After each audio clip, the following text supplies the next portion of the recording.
the Lamb family from 2007 through 2011. While serving in that capacity, she had first-hand knowledge of the inner workings of the Lamb family and Dayar TV.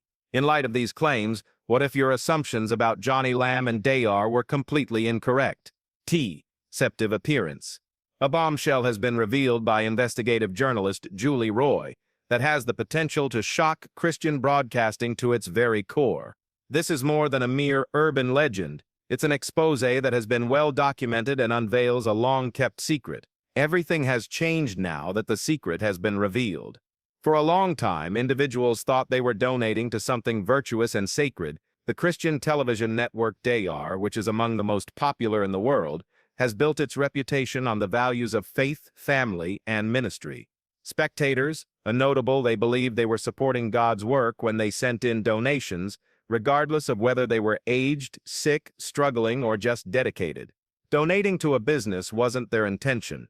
What they believed to be a mission was receiving their donations. Something very different, though, was transpiring behind the scenes. When Julie Roy, an investigative journalist, began investigating Dayar's bank accounts, she was not seeking a scandal. Working side by side with Marcus and Johnny Lamb, she got first-hand experience with the ministry. However, rumors began to circulate with the passage of time. Speculations regarding large expenditure, regarding the value of utilized for purposes that didn't seem really Christian. It was minor matters at start. There had been whispers of luxurious accommodations, first-class airfare, and pricey apparel, but then the news broke. A private jet had been purchased by Dayar. This may not seem like a crime at first, particularly for a wealthy individual, but worldwide ministry. According to Dayar, it is essential for ministry travel and outreach. Things became heated when Julie investigated the payment for the jet. Neither funds nor company revenues were used to fund this. Donations were the sole source of funding. Those who are watching and those who are donating out of faith. A few of those folks had outstanding balances. On fixed incomes, some people lived. They believed their final $100 would help feed a child or fund a mission, so they donated it all. Rather than that, it might have way to private planes and sumptuous leather seats. Unbeknownst to Julie, the plane wasn't even reserved for official ministry business. An unspoken perk for the elite was that it was also utilized on a personal level. However, that was just the start. Just returned from our honeymoon, which took place in July. And just so you know, I was going to ask you about the rumors that Dayar spent $100,000 for something that have been circulating online. I repeat, totally not. Every last dime of Dayar's funds were utilized for our romantic getaway. Our honeymoon was covered by us. Very well, a pattern became increasingly apparent to Julie as she dug further. Managing Dayar's finances was more than simply a mess. They were trying to conceal its destination. Since the network was formally recognized as a church, it was exempt from the requirement that most NGOs submit public financial disclosures. Absence of tax documentation, breakdowns, and responsibility. Due to this legal gap, the public has no way of knowing how much was being used for pay, lavish benefits, or campaign contributions. There was an air of mystery surrounding everything. Even more red flags were raised by the secrecy. Honest government agencies typically encourage openness. Donors may see exactly where their money is going. Their reports are published. Each dollar is doing exactly what it claims to be. However, Dayar declined. Nothing changed. Nobody apologized, and no money was recovered while Johnny Lamb was in charge. Candor, but a lot less noise. Julie relentlessly dug. She spoke with some reluctant ex-employees and others who were prepared to open up. While regular personnel struggled, she was informed about extravagant spending at the top. They discussed the Daystar brand, which included 5-star hotels, high-end clothing, gourmet restaurants, and first-class airfare. At the same time, fundraising activities ramped up their intensity. Emotional claims like, "God will bless you tenfold," were used to pressure viewers into giving, although many of the promised blessings never materialized. The leadership alone to shoulder the burden. A former employee who took calls during a Dayar telethon shared one of the most tragic incidents. An elderly woman who was sobbing called her, and she told her that she was going to give her last $1,000 even though she had nothing left. Zero, because a television preacher had assured her that God would grant her $10,000. Zero. Even though it seemed bad, The employee completed the donation using the credit card number. She later admitted that she had crossed a line. That's where the problem lies. This is about more than simply a plane or a beautiful evening gown or supper. The key is trust. Donors were moved by a shared belief. Neither a CEO nor a lavish lifestyle were they being supported. Jesus, missions, prayer, and healing were all things they believed they were supporting. The fact that their money might have been going toward a political campaign or a first-class flight was something they were unaware of. After Julie Roy uncovered these facts, she continued to investigate. She revealed them to the world. And as word got out, the consequences were massive. The audience was taken aback. We lost some donors. Houses of worship grew apart. Because it's nearly hard to mend a broken trust, particularly when it involves something as intimate as religion. This was particularly heartbreaking because of it. People were devastated, not merely angry about the money. They felt manipulated and gave freely out of love.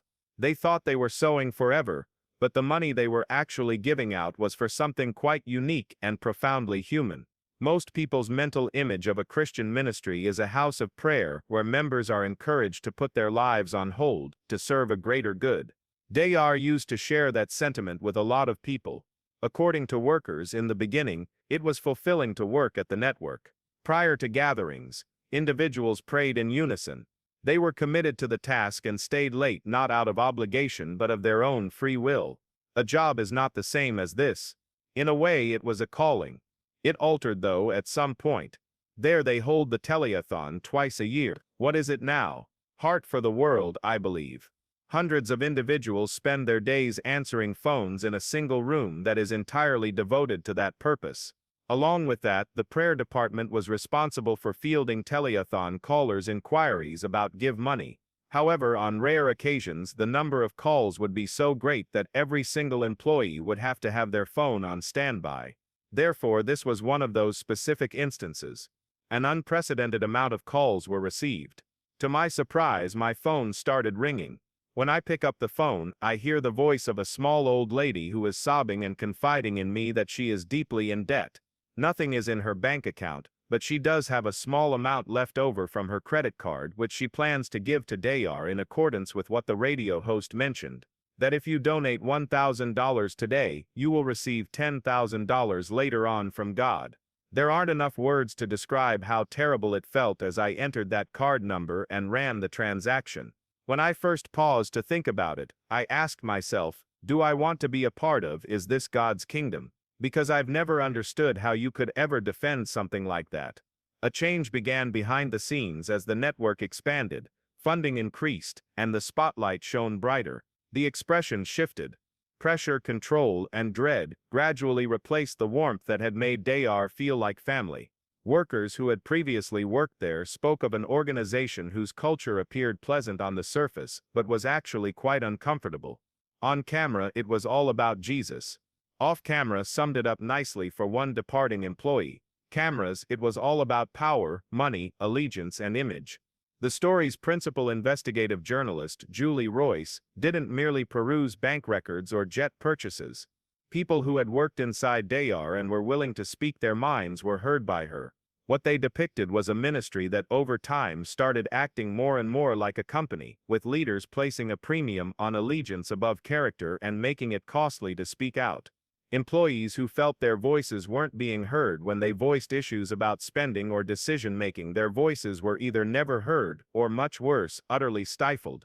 Some claimed they were instructed not to challenge authority, that God had put them in charge, and that any opposition was considered a form of rebellion. Many others spoke of an underlying sense of unease, as if the slightest misstep may jeopardize their careers, reputations, or even their very survival. On the job you adored. Direct threats weren't always the case. Subtlety was more the key. Stares that are icy from above. Appointments given to those who were most compliant, rather to those who demonstrated the most potential, and an increasing feeling that wished to avoid responsibility. They yearned for dominance. According to Julie's interviews, Dayar's fundraising strategies grew increasingly aggressive as time went on. The once religious telethons have devolved into high-stakes emotional fundraisers. There was an appeal to viewers to donate $1,000, they would receive $10,000 from God. 0. Not only was the message dubious, but it posed a serious threat. The hopeless, the suffering, and the desperate were all blessed by its prayers. There was a profound effect on the employees working in the call centers. A member of staff told a tale that has stayed with Julie and everyone who has heard it since. In order to participate in a telethon, all staff were instructed to be prepared to answer calls regardless of their usual duties. The phones didn't stop ringing. The other end of the line was an old woman, and one woman answered the call.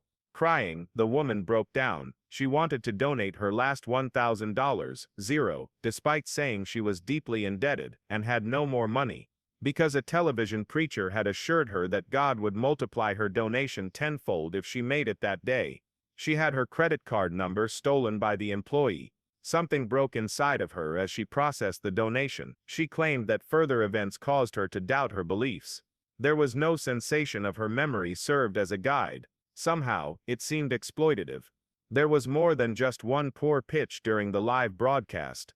It was ingrained in a larger cultural structure that prioritized fundraising and public perception over the genuine concern for the emotional and spiritual welfare of the viewers. No one inside the network dared to doubt the morality of the situation. Those who voiced their worries were frequently viewed as unfaithful or disloyal. A few workers admitted that they were too scared to speak up, termed by for fear of losing their employment, and more specifically, of being branded as adversaries of the ministry, divisive, or even ungodly for daring to ask difficult questions.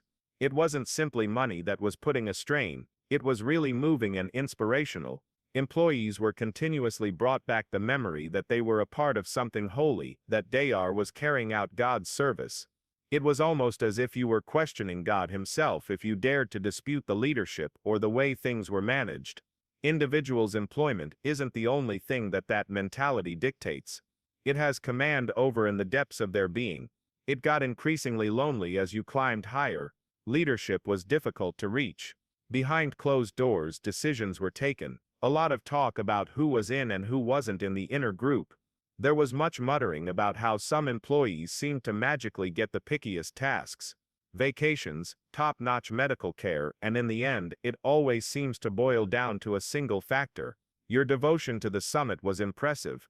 Leadership seemed to stray further and further from the purpose as they rose through the ranks. A joyful, prayerful ministry unfolded before the public's eyes as the cameras clicked. Those working in the background were engaged on some other activity. A once faith-based system now appeared more like a product line, a place where the public's perception was paramount and the individuals accountable for it were considered expendable. Julie Royce didn't merely unearth a financial scandal, she did reveal an ethnic group. In this culture, religion was gradually supplanted by fear, and many were frightened to speak out for fear of retaliation.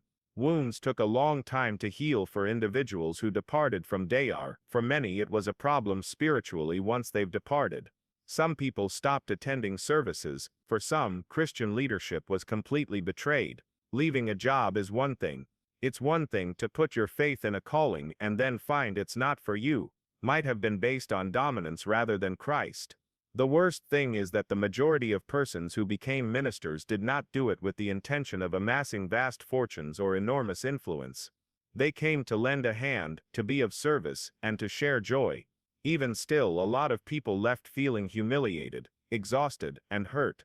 I don't because they were a part of a system that had become soulless, not because they had failed individually. A voice was given to those people by Julie's reporting. She was more than just an article writer, she was attentive. They had her trust. Additionally, she assisted in making the world realize that genuine individuals were suffering behind the glitz, glamour, bright lights, and lofty promises. Their misfortune was due to more than just incompetent leadership. The system they fell prey to pretended to be about God, but it turned out to be really about power. There was a period when Johnny Lamb was considered untouchable. There were millions of Christians across the nation and beyond who saw her as more than just a TV personality or ministry leader. She personified elegance, power, and unfaltering faith. Even though she was in pain, she prayed fervently and stood by her husband Marcus Lamb while he fought for his life. Joni did not retreat as he went by. She took a step forward. She became Dayar's public face, an anchor of stability in an otherwise chaotic world. Viewers tuned in each week to Johnny Table Talk to hear her share testimonies of faith, healing, and hope, as well as to hear her speak about God and encourage others to remain strong in their own beliefs. She exuded grace, composure, and a wealth of biblical wisdom. She was like family to a lot of people. So when rumors of hidden financial dealings, private jets, and secret expenditures began to circulate, many refused to trust them. Neither Joni nor she. However, the revelation of the truth was like a wave that crashed on the shore, while Joni, the storm wasn't the only thing that caught Lamb. At its core she became it. The original reports covered Dayar in its entirety. The more investigative journalist Julie Royce investigated, the more obvious it appeared that there had been financial misuse, concealed acquisitions, and political entanglements. Joni knew more than just what was going on. She was in charge of it. The decisions bore her signature. The messaging was accompanied with her voice. She had evolved into more than simply the network's public face. Decisions were made by her, and all of a sudden changed. People who had been observing her for a long time began to perceive her in a new light. It was as if every on-screen grin and cry were choreographed. Viewers weren't only taking in her words, they were actively trying to decipher her meaning. Joni claimed the private plane, purchased with the money of ordinary people, many of whom were having financial difficulties, was a means of ministry and an instrument for the global spread of the gospel when the scandal surrounding its purchase came to light. However, she failed to address the reasons behind its secrecy, or the utilization of those gift funds for extravagant vacations, mistakenly believing they were supporting humanitarian efforts. Nobody saw any receipts from him. The books remained closed. She avoided responsibility. She chose to portray the response as an attack on her spirituality instead. In her opinion, the press was distorting the truth, that detractors were attempting to dismantle what God had created. Even her most devoted fans bought into her story for a little period. They expressed their solidarity through an outpouring of supportive messages, scripture citations, and prayers on social media. Some claimed that Julie Roy was merely another hostile journalist intent on deposing the church. When Joni repeatedly avoided answering the tough questions, even the most devoted began to doubt. Missing financial reports and an uncommunicative reply. Merely additional interviews, replete with emotionally charged but nebulous discussion about legacy and divine favor. It fell short. People declined additional elaboration. Real answers were what they sought. Joni also wasn't handing them out. Her fragility became more apparent as she continued to speak. Her well-constructed persona, a serene, the calm, eloquent televangelist who had always pretended not to be one, began to resemble the other televangelists in every manner imaginable. The difference was excruciating. Stewardship, humility, and a life untarnished by sin were themes that Joni had long advocated for in her sermons. Believe in God, be generous, and demand accountability from your leaders were some of her messages to the audience. A reputation based on spiritual as well as personal integrity had been developed by her. It was at this point that not only did financial records begin to accumulate, but anecdotes from some of her former employees had profound admiration for her, so when she left, they felt betrayed as much as disappointed. A personal stake was involved. This wasn't merely a controversy. A spiritual counselor in times of confusion, a soother in times of despair, and a living room voice for many, Joni had been there for them. As of late, they had also been said. Had they been fooled? As the consequences multiplied, people began to unplug from Daystar. After airing it for a while, churches started removing it from their schedules. Videos from previous episodes of Table Talk started going viral. Episodes emphasizing the paradox, while allegedly covering up the misuse of ministry finances. Joni strongly speaks about truth and accountability. Online communities become hostile. Within Christian communities, hashtags advocating openness gained traction. The public's perspective wasn't merely changing.